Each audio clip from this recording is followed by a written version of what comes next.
Hi, it's Brent Abel here, WebTennis.net, and I want to take you through one of the chapters in my half volley lesson, chapter number 5, which is about the footwork and why I really love to play this shot more with my feet than with trying to swing the racket.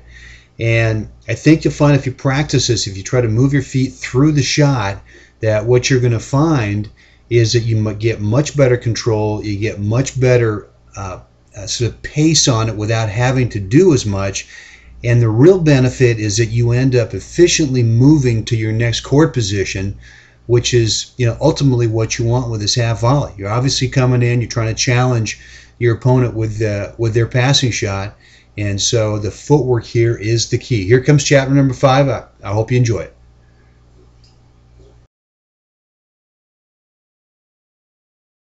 All right, the next segment of our half volley is going to be really the purpose of the shot. And the purpose of the shot is to accomplish two things. Number one, obviously you want to play a safe shot that you can control, be consistent with, and play the shot in the direction where you want it to go. But equally important is that when you come into this, is that part of the stroke is footwork that takes you to the next spot in the court where you want to go.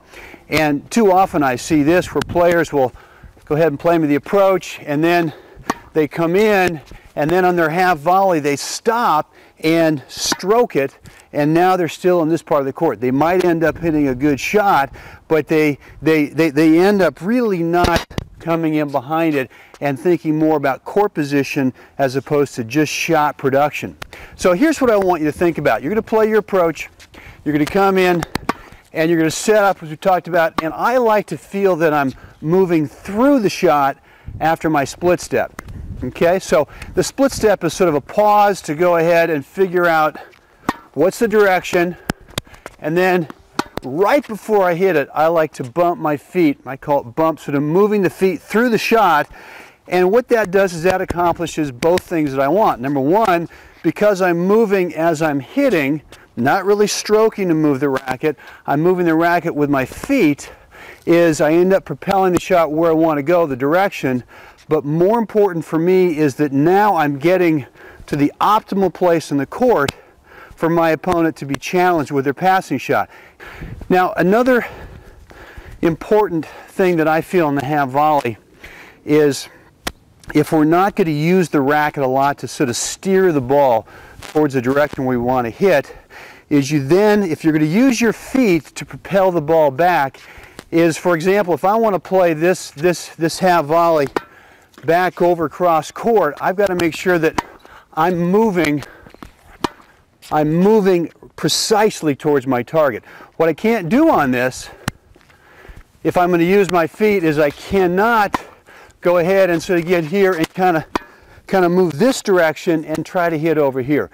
Because once I do that, not only am I in a lousy court position to defend the next shot, but now I've committed to having to swing the racket.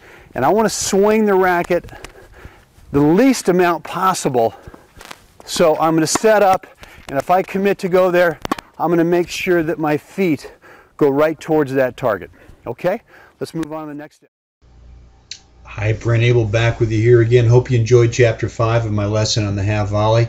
If you want some more information on the complete lesson, or you want to pick up a copy, just follow the URL that's on this screen, and we'll be happy to get you all set up. If you have any questions, be sure give me an email, brent@webtennis.net. Good luck out there. Thanks very much.